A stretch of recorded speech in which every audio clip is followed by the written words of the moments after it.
Hey you guys, as you could already tell from the title, this is an aim, movement, and positioning guide.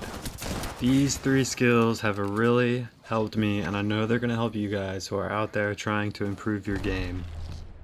I want to try to make this video as quick as I can for you guys, so let's go ahead and talk about aim. Guys, I think aim is the most important skill out of the three we have here.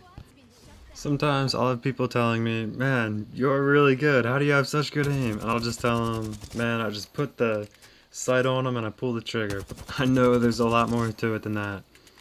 Just like this, controlling your recoil, like you see here. Controlling the recoil so my gun doesn't leave the target. It takes a little bit of practice, but it's definitely worth it. Once you can control your recoil, it's really important that you have good tracking.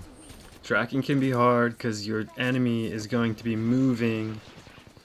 I'll talk about movement a little later, but your enemy is going to be moving in a way, most likely, that's trying to throw you off, make it hard to hit him.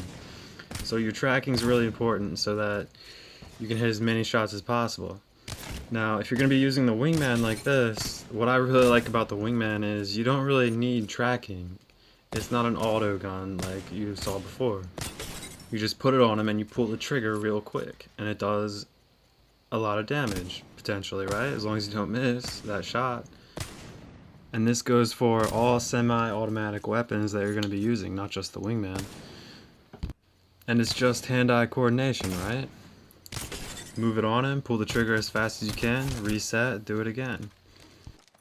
These flick shots are kind of inconsistent compared to just tracking. Tracking, which is, as I was talking about earlier, is just kind of keeping your sight on the target, whereas flicking is kind of flicking it on him and pulling the trigger, and flicking on him again and pulling the trigger again. It's not as consistent. You're gonna miss a couple more shots, but all it is muscle memory. Just flicking to your target. It's muscle memory. It takes practice, but it's definitely worth it. It is important to have a good monitor, and I said monitor. If you're playing on a TV, you're just hurting yourself. You need to get a monitor. It's going to help you with your aim. It's important to have good equipment, like a monitor and a decent controller, right? I've seen really good players with just a normal Xbox controller if you play on Xbox, or just a normal PS4 controller and all that. I've seen really good players on just a normal controller. Listen, good equipment does not make a bad player good. Good equipment just makes a good player a little better.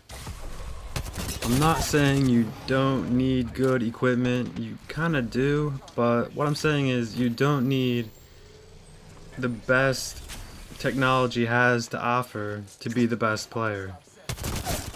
So don't let that get in your way. Alright, one of the last things I want to talk about when it comes to aiming is just don't think about anything else. Focus on your target. Aim for the center of his mass, right?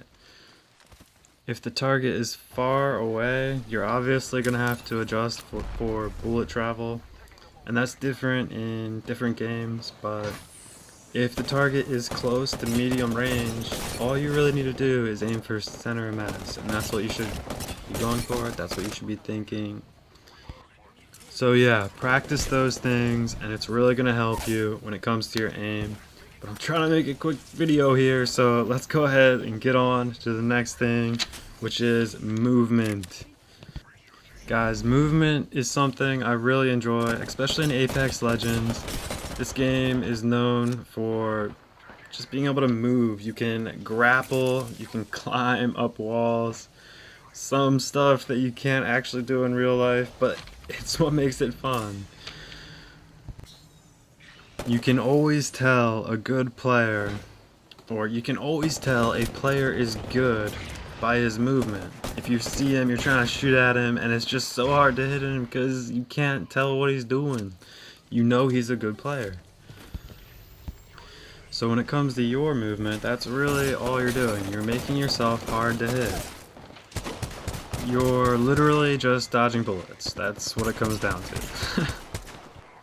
Now, your movement speed is going to be different depending on the weapon you're using. When you ADS, when you aim down sights, you have a different strafe speed depending on the gun you're using.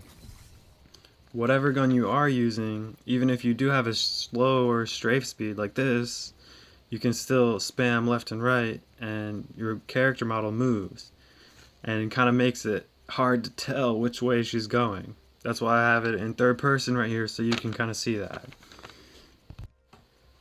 So just move quickly, strafe, back and forth, jump side to side, duck, right, crouch, spam. Be unpredictable with your movement. That can be hard to do while maintaining good aim. However, your average player will consider aim and movement kind of the same thing. Let me explain what I mean by that.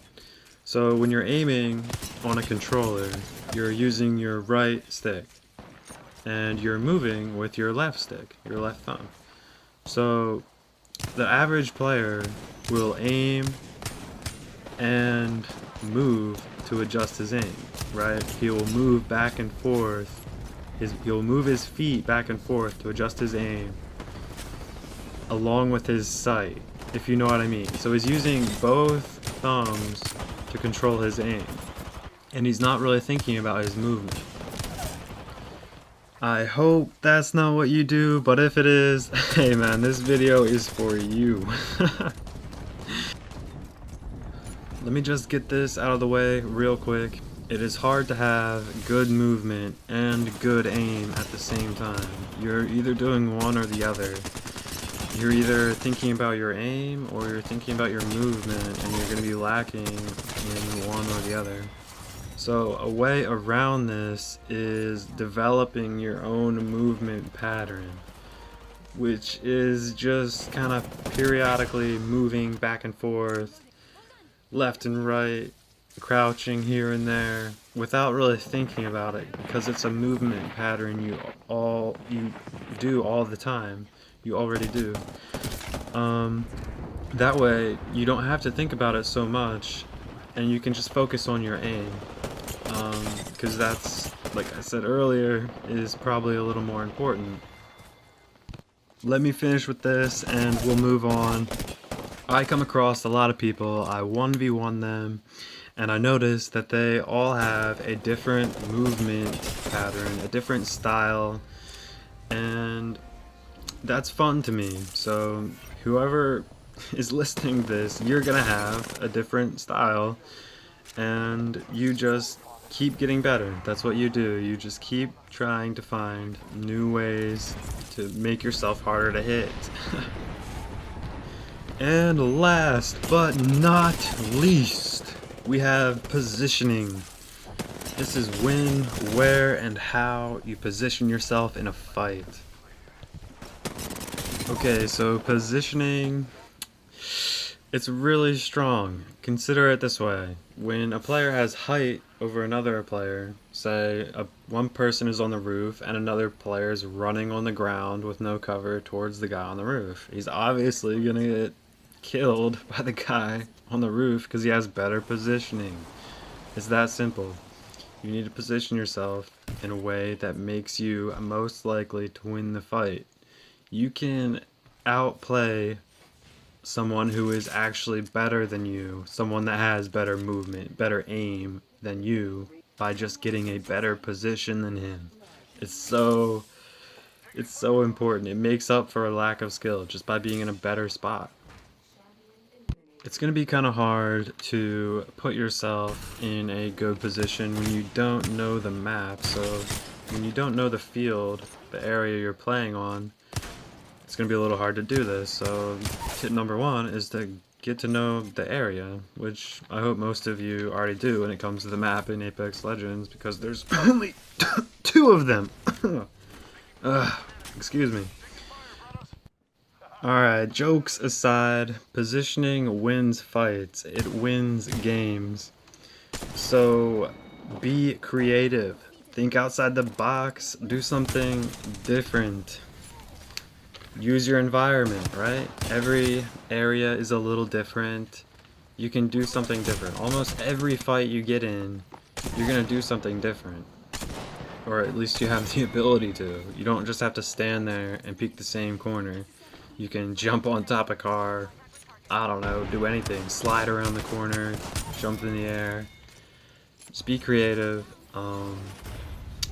Every fight's a little different. There's a lot more to your positioning than I'm going to talk about here, but just be creative and you're gonna find new ways to outplay your enemies. Guys, it's just a game, remember, so you should be having fun.